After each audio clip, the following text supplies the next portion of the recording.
예, 반갑습니다. 저는 인문학을 요리한 남자, 인문학 셰프 세범입니다. 자, 우리 앞선 논의에서는 피터 싱의 견해에 따르면 비인격체, 즉 자의식이 없는 유정적 존재로서 비인격체는 생명권을 부여하지 않기에 대체 가능하다. 그리고 그렇게 비인격체를 대체 가능의 영역으로 분류하는 것은 어, 즉 비인격체의 생명권을 부여하지 않는 것은 쾌락공리주의를 통해서 정당화될 수 있다. 자, 쾌락공리주의는 어, 쾌락 극대화, 즉 유용성 극대화를 도덕적 선으로 간주한다. 자, 그런데 어, 자의식이 없는 비인격체를 어, 비인격체에게 비인격체에 대해서 자의식이 없는 비인격체에 대해서 어, 살생을 허용하여 대체하는 것이 그렇게 하지 않는 것보다 쾌락 극대화, 즉 증가의 유용성 극대화에 부합한다, 들어맞는다. 왜냐하면 왜냐하면 자의식이 없는 존재를 대체할 때, 자의식이 없는 존재를 살생시켜 대체할 때, 그 자의식이 없는 존재는 이익평등 고리 원칙에 따라서 고통을 겪지 않고 생명을 중단시키게 된다.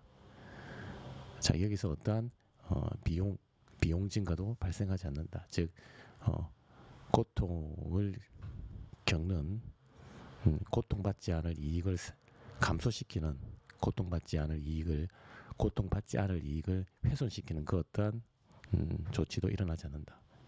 왜냐하면 음, 이익평등 고리 원칙에 따라서 어떠한 고통도 겪지 않고 살생을 당하기 때문에, 그리고 그 비인격체가 살생당한 이후에도 그 살생당한 비인격체의 종, 즉 살생당한 그 비인격체의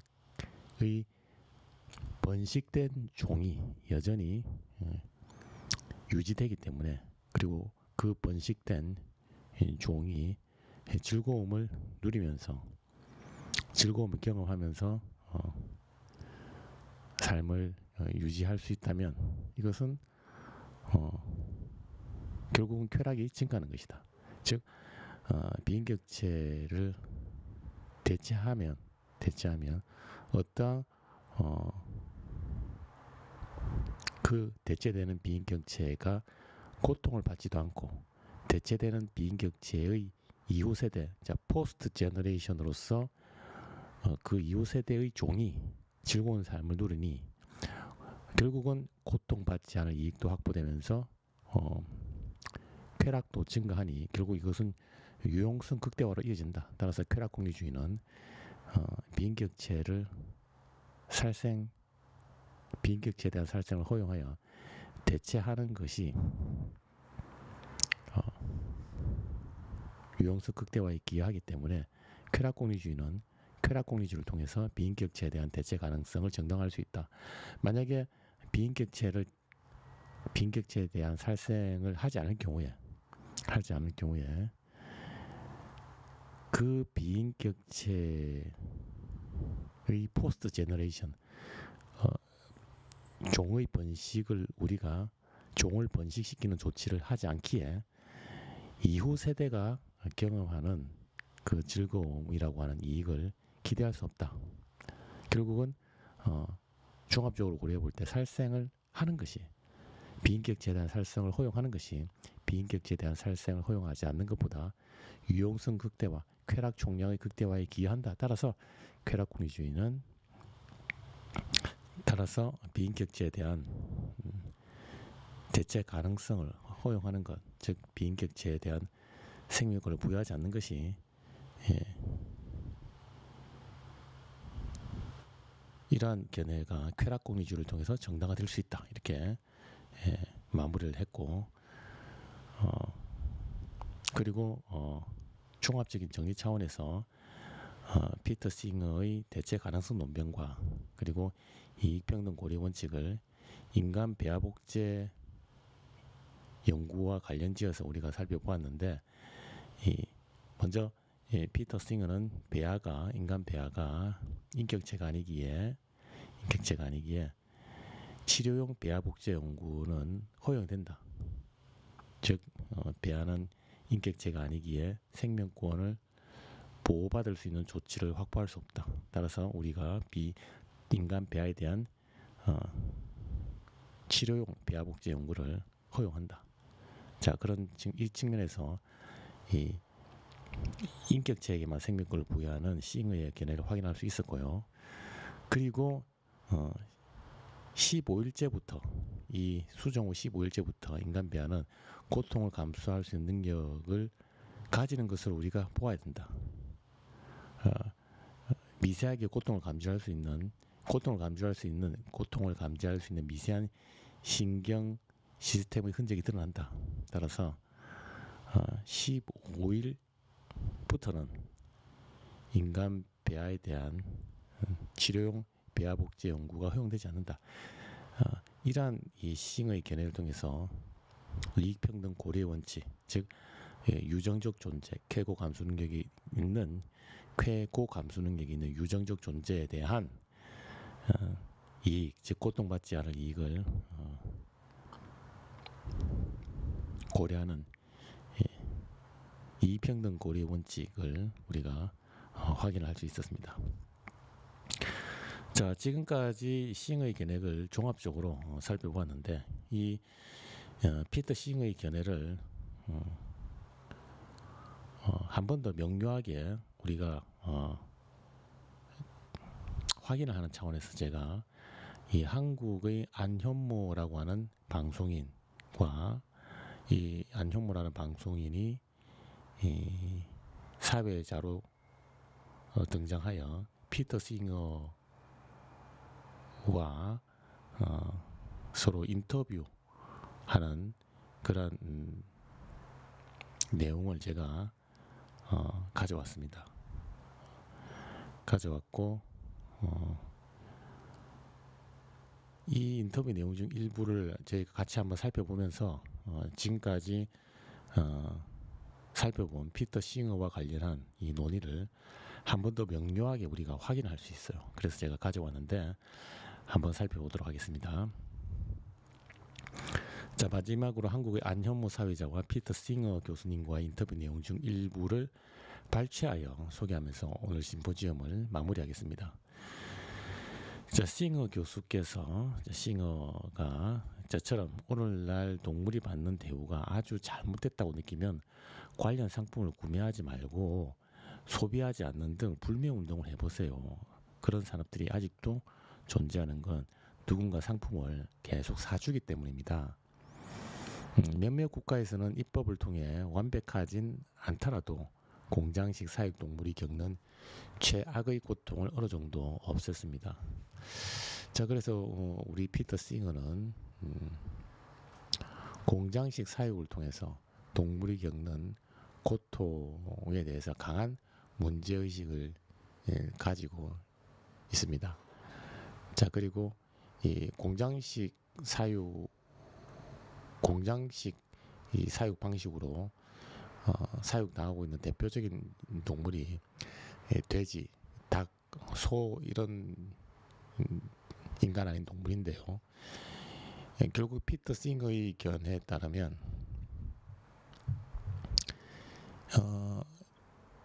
이러한 유정적 존재, 즉 닭, 돼지, 소와 같은 유정적 존재가 고통받지 않을 이익이 있다. 이러한 것을 이익평등 고려 원칙을 통해서 정당화하고 있습니다. 그리고 특히 이 닭, 돼지, 소와 같은 유정적 존재는 자의식이 있는 인격체로 피터 싱어는 간주하기에 여기기에 이 자의식이 있는 유정적 존재로서 닭, 돼지, 소와 같은 것들은 생명권을 보호하여 대체 불가능성의 영역으로 확정을 합니다. 그러니 이들을 살육해서 살생해서 살육하여 인간이 이들을 섭취의 목적으로 인간 육식의 목적으로 이들을 살육하는 것은 허용되지 않습니다. 허용되지 않습니다. 도덕적으로 허용되지 않는다는 것이죠. 자, 그래서 피터 싱어는 이러한 이 인격체임에도 불구하고 공장식 이 사육을 통한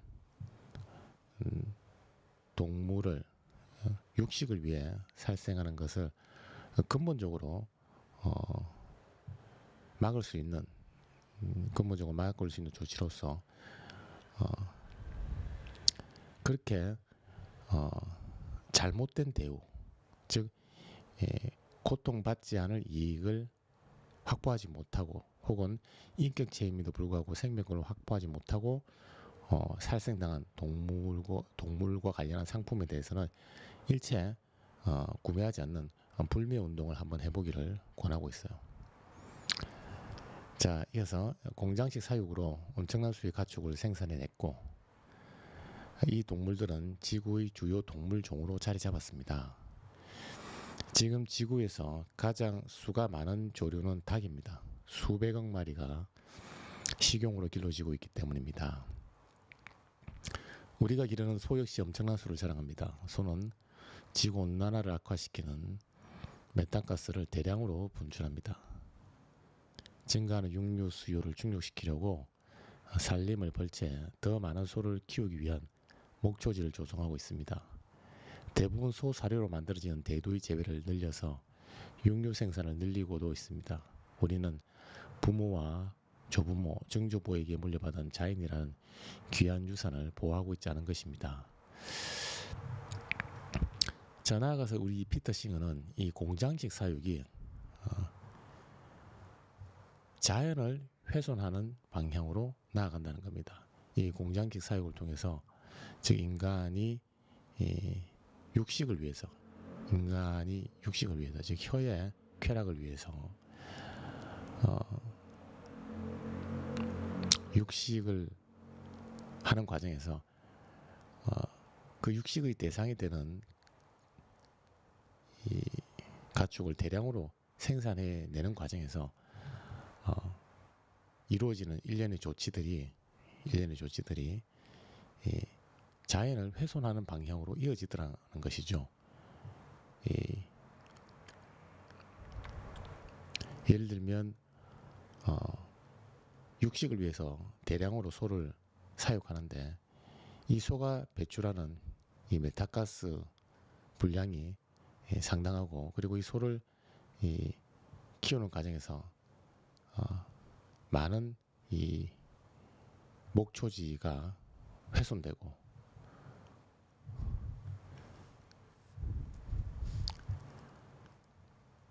그 결과 자연이 파괴되는 방향으로 이어진다. 그래서 이 육식이 결국은 생태계 전체를 파괴하는 방향으로도 이어질 수 있기 때문에 가능하면 이 육식을 하지 않는 것이 바람직하다. 여기서도 피터 싱어가 동물이 직면하는 고통받지 않을 이익에 대해서 고려하는 싱어의 의도를 확인할 수 있고 이러한 싱어의 의도가 실제로 생태계 보존에 도움이 된다는 그러한 유인가를 제시하면서 싱어는 동물이 고통받지 않은 이익을 확보하려고 하는 시도를 하고 있다는 것을 우리가 확인할 수 있어요. 이어서 대부분의 동물과 식물 간에 아주 중요한 차이가 있습니다. 저는 고통을 느끼고 의식적 경험을 하는 동물에 집중합니다. 보통 제가 동물에 대해 이야기하면 이런 동물들을 가리키는 것입니다.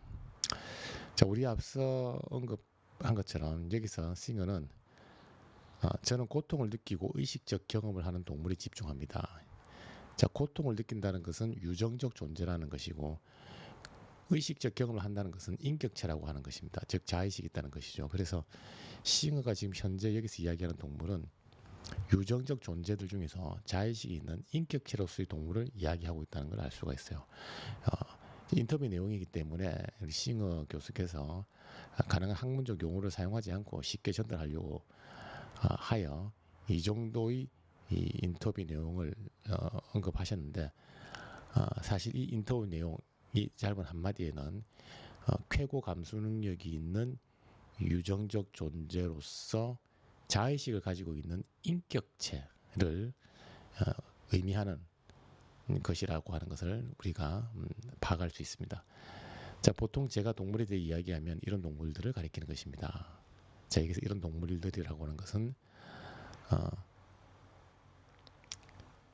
유정적 존재들 중에서도 자의식이 있는 인격체를 말하는 것이죠. 즉 인격체로서의 동물을 현재 싱어가 주목하고 있습니다.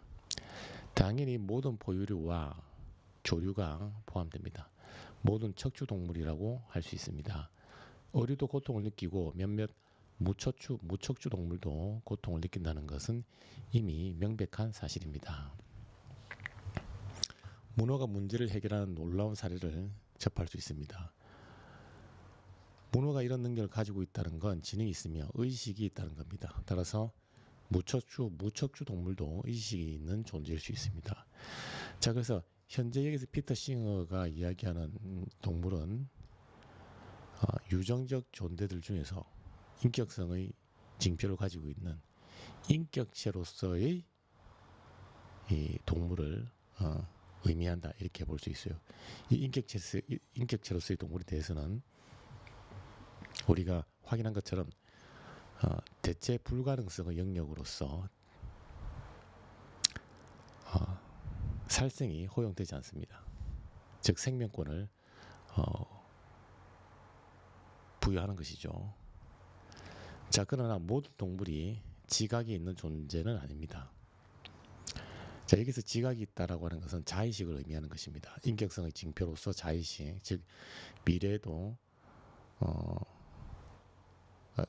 인격성의 징표로서 자의식을 의미하는 것이고, 이 자의식이 있는 이 인격체는 어떠한 선호를 가지게 됩니다. 그 선호가 바로 미래도 살려고 하는 욕구라고 하는 선호를 가지고 있죠. 그래서 피터 싱어는 미래도 살려고 하는 욕구를 가진, 즉 인격성의 징표를 가진 인격체에 대해서는 생명권을 부여하여 대체 불가능성의 영역으로 처리를 하죠. 자, 그런데 반면에 우리 피터 싱어는 우리 앞서 살펴본 것처럼 유정적 존재이지만 자의식이 없는 비인격체, 즉 남펄슨의 경우 생명권을 부여하지 않아서 대체 가능한 존재로 취급을 합니다. 그래서 굴의 경우 신경체계가 단순하고 고통을 느껴도 할 수 있는 게 없으므로 지각체는 아닙니다.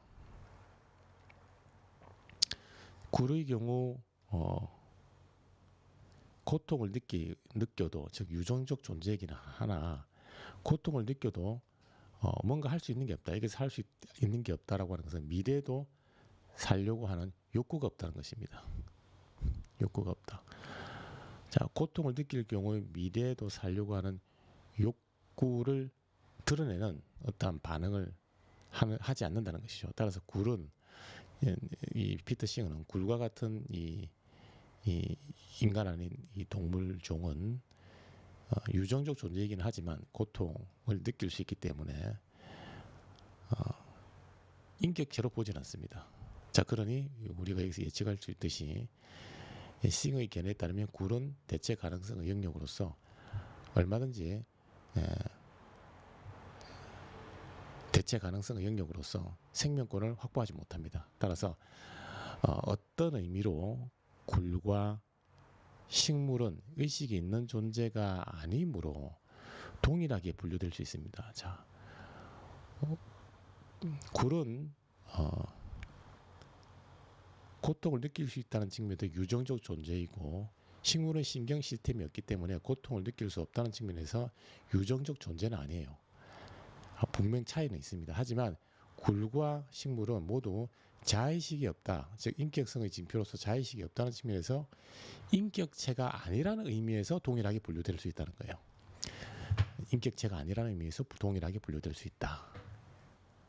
자, 인터뷰 내용이기 때문에 싱어가 가능한 자기의 학문적 이론적 내용을 생략하고 이렇게 대중을 향해서 쉽게 전달하려고 하고 있지만 우리는 이미 싱어 이론에 대해서 다 공부를 했기 때문에 이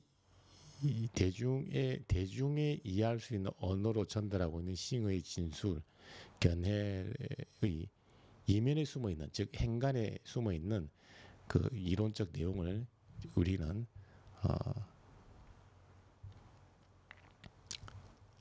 확인하는 것이 바람직한 자세다. 공부를 하는 바람직한 자세다라고 볼 수가 있어요.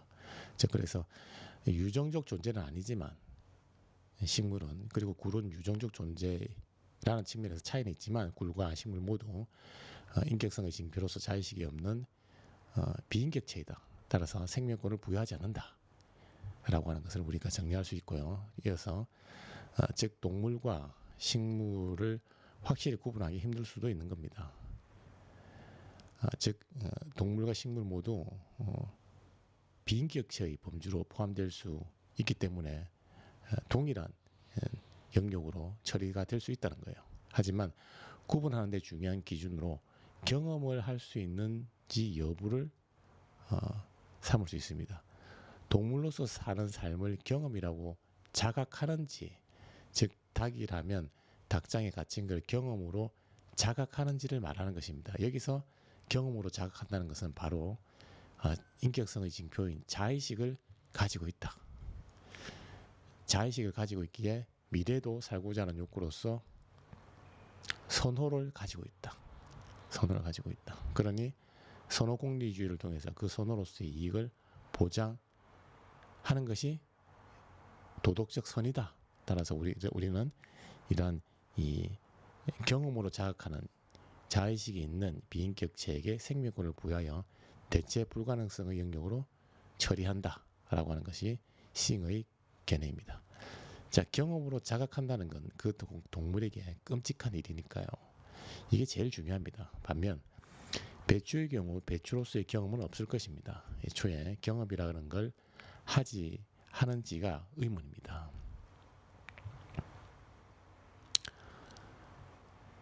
자, 우리 이 배추의 경우는 신경 시스템이 없지요. 식물입니다. 식물은 신경 시스템이 없기 때문에 유정적 존재도 아니고, 그리고 자의식을 가진 인격체도 아닙니다. 유정적 존재도 아니고 인격체도 아니기에 고통받지 않을 이익을 보장할 필요도 없고, 더 나아가서 인격체가 아니기에 대책 가능의 영역으로 처리하여 얼마든지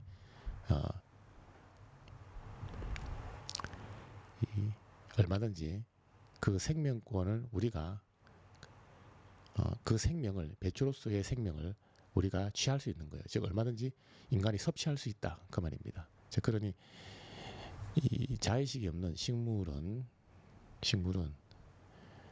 자의식이 없기에 식물은 얼마든지 대체 가능한 영역이며, 그리고 이 식물은 쾌고 감수 능력으로서의 유정적 존재가 아닙니다. 즉 고통을 감수할 수 있는 신경 시스템이 없기 때문에 고통받지 않을 이익을 고려할 필요도 없죠.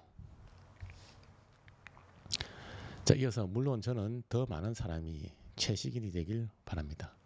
채식인이 되는 게 동물에게 고통 주는 일에 최대한 공범이 되지 않는 방법이라고 봅니다. 자, 우리 이 피터 싱어가 채식인이 되는 걸, 채식주의자가 되는 걸 권하는 이유는 동물도 쾌고 감수 능력이 있는 유정적 존재로서 고통받지 않을 이익을 고려할 직접적인 의무가 우리 인간에게 있다는 걸 강조하기 위해서 싱어는 채식인이 되는 걸 권하고 있습니다. 즉 싱어가 여기서 채식인이 되길 권하는 이 사실로부터 우리는 우리 피터 싱어는 동물도, 인간 아닌 동물도 고통받지 않을 이익을 고려하는 인간의 직접적 의무를 강조한다라고 하는 것을 우리가 캐치할 수 있어야 됩니다.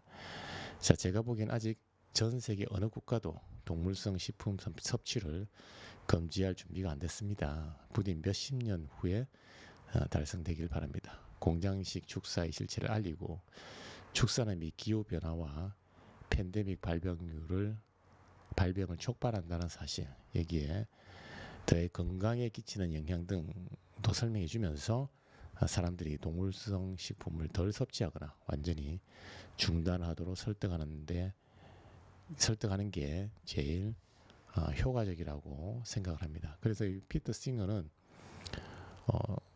동물이 고통받지 않을 이익, 동물이 고통받지 않을 이익을 확보하기 위한 유인가로서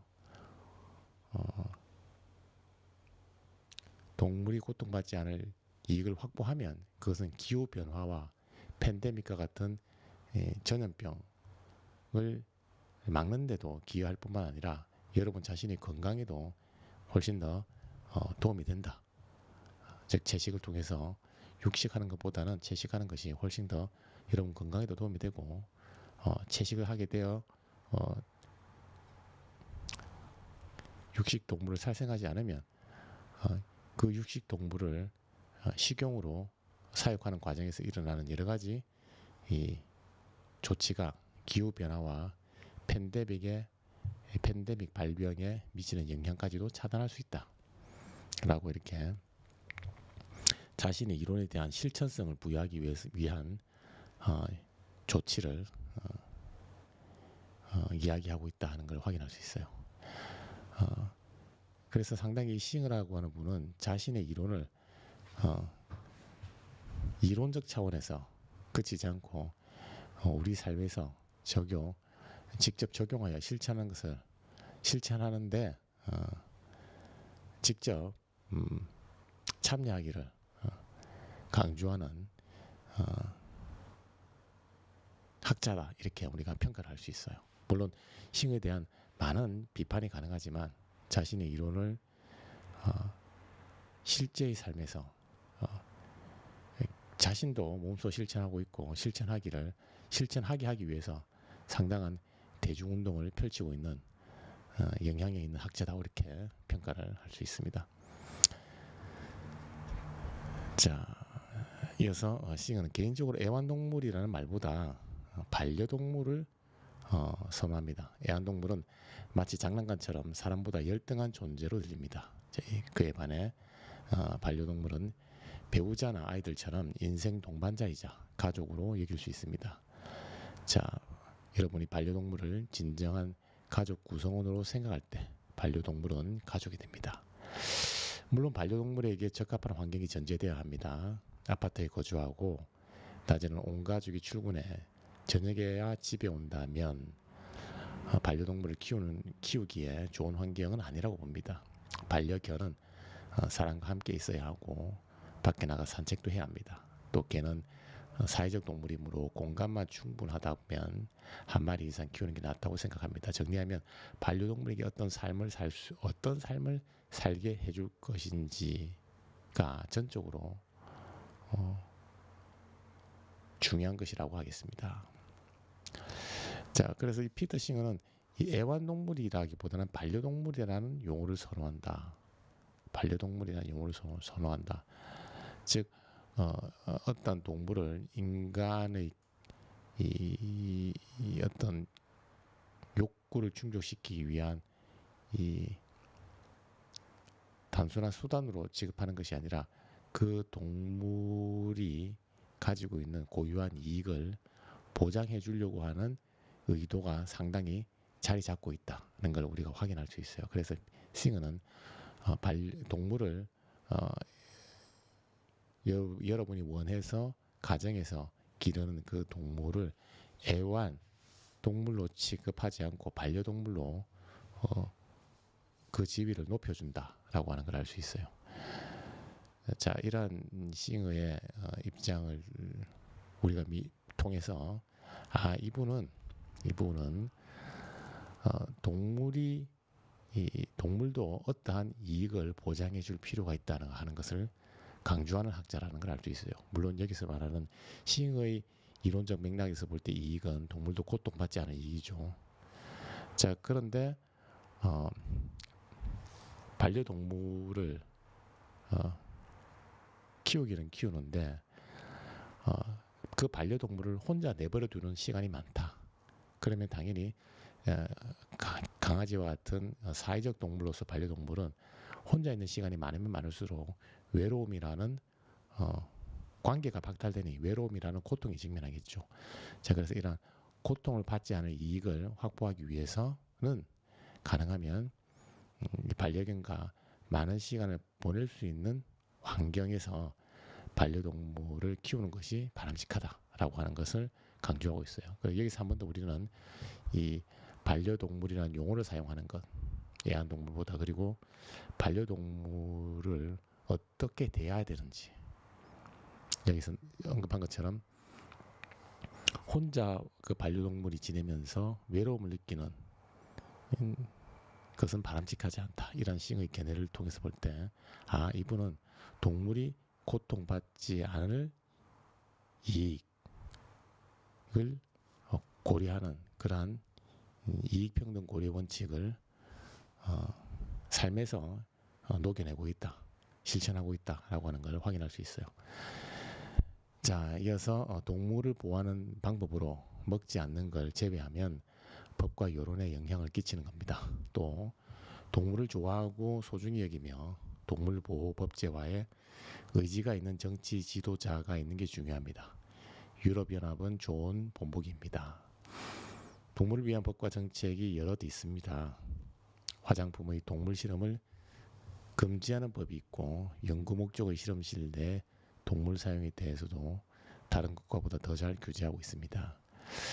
자, 이 마지막 인터뷰 내용을 통해서도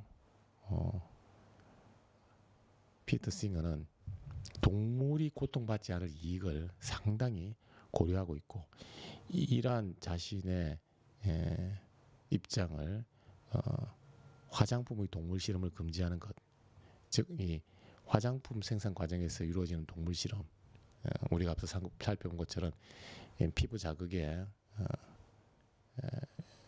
문제가 있는가, 어떤 화장품을 개발했는데 그것이 인간의 피부를 훼손시키는가 그렇지 않은가를 테스트하는 과정에서 토끼의 망막에 그 제품을 떨어뜨려 보는데 이 과정에서 망막이 훼손되면서 토끼는 상당한 고통에 직면하죠. 자, 이렇게 싱어는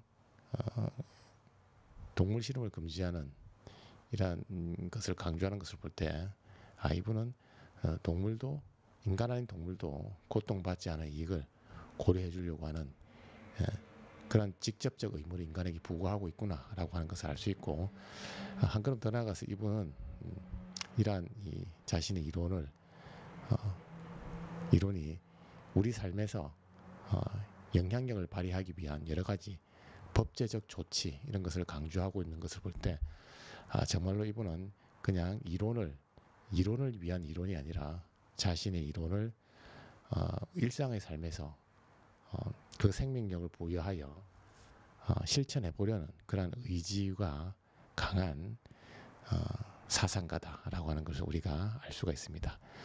자, 지금까지 데카르트, 그리고 토마스 아퀴나스, 칸트를 중심으로 인간 중심주의 관점에서 동물을 어떻게 바라보는가, 동물에 대한 동물을 다루는 태도를 어떻게 바라보는가를 살펴보았고, 피터 싱어를 중심으로 하여, 즉 동물 중심주의 입장에서 동물에 대한 동물을 다루는 태도를 어떻게 바라보는가라고 하는 것을 우리가 우리가 한번 살펴보았습니다. 자, 인간 중심주의의 경우에는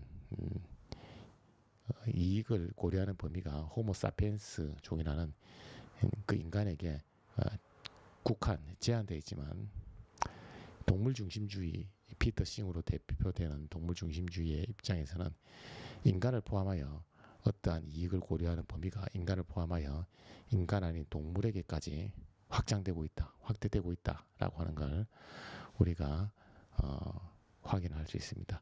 물론 특히 피터 싱어의 견해에 대해서는 우리가 맹종할 것이 아니라 이분의 이론이 가지고 있는 여러 일련의 상당한 모순 그리고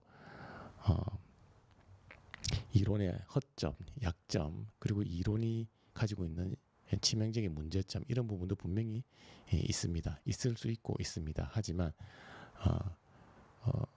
우리가 공부를 하는 입장에서는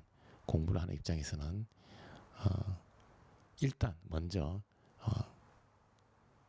이분의 이론을 성실히 이해하는 것, 이해해 주는 것이 공부를 하는 올바른 태도이고 그것이 적절한 태도입니다. 일단 이분이 어떤 이론을 갖고 있는가를 충분히 공감하고 이해해 준 이후에 여러분의 생각이 조금 더 발전하면 그때 비판을 하거나 문제를 지적하는 것도 늦지는 않다 이렇게 생각을 합니다. 그래서 공부를 하는 입장에서는 이 학자분의 이론을 성실히 공감하면서 이해를 해보려고 하는 태도가 바람직하다 이렇게 볼 수가 있어요.